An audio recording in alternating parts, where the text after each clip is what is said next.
24 hours back, they dared the BJP as much as they tried to mask the rift. The differences between the allies are now out in the open.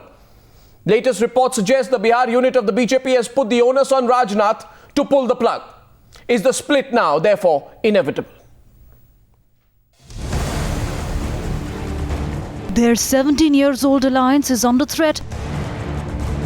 A day after Nitish Kumar put BJP on notice to declare their prime ministerial candidate and also made a veiled threat on Gujarat Chief Minister. ये देश प्रेम से चलेगा, मोहब्बत से चलेगा, भाईचारे से चलेगा, सद्भाव से चलेगा। इसमें कभी टोपी भी पहननी पड़ेगी, कभी टीका भी लगाना पड़ेगा। With JDU's dare to walk away growing stronger, the buzz around NDA split has also escalated war of words between leaders of both the parties. We have very clearly said that we are not going to compromise with our secular credentials. We have said that before the end of this year, the name of the NDA Prime Minister candidate must be declared. We are not going to wait any further. देश UPA सरकार के खिलाफ आग उगल रही हो, एक हो रहा हो, और उन्होंने सवाल खड़ा क्या किया, अपने घटक दल के एक नेताओं को अपमानित करने का काम किया। ये दुर्भाग्यपूर्ण है। ये दुर्भाग्यपूर्ण भारतीय जनता पार्टी हमारे लिए अपमान का विषय है। But though tensions are running high, can JDU afford to walk away from the alliance? Considering that JDU heavily depends on BJP in Bihar. This alliance has worked to pull together voters from upper caste, Muslims, scheduled caste and poor sections of the society.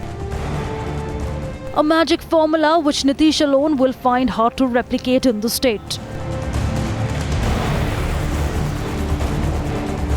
पिछला जो assembly का चुनाव हो रहा था, उसमें Bharatiya Janata party के जो उम्मीदवार थे, वो अपने इलाके में कहीं भारतीय जनता पार्टी के नेता का फोटो लगा करके वोट नहीं मांग रहे थे, नीतीश कुमार का ही फोटो लगा करके वोट मांग रहे थे। आज जो बिहार विकास के रास्ते पे दिखाई पड़ रहा है, वो भारतीय जनता पार्टी के संघर्ष का परिणाम है। और आज ये बात बाहर में बोलनी पड़ रही है कि प्रधानमंत्री का प्रशंसा करना, वित्त मंत्री का प्रशंसा करना और अपने सहयोगी दल के मुख्यमंत्री को टारगेट करके ऐसी बातें करना जो भावनाओं को चोट पहुंचाए, ये समझ से पड़े। Meanwhile, Congress just watching the dare and counter-dare attack between BJP and JDU. किसी दूसरे के घर में न कभी झांकने की कोशिश करते हैं, न ये जानने की कोशिश करते हैं कि किस मुद्दे पर झगड़ा चल रहा है। कहीं ऐसे मुद्दे पे तो नहीं चल रहा, ऐसी चीज के लिए तो नहीं चल रहा जिस चीज की कोई संभावना ही नहीं है। But BJP president for now has called for a Bihar unit party meet on the 18th of April. But going by the JDU's aggressive mood, the question is, will this alliance survive the test of times? Bureau Report, Times Now.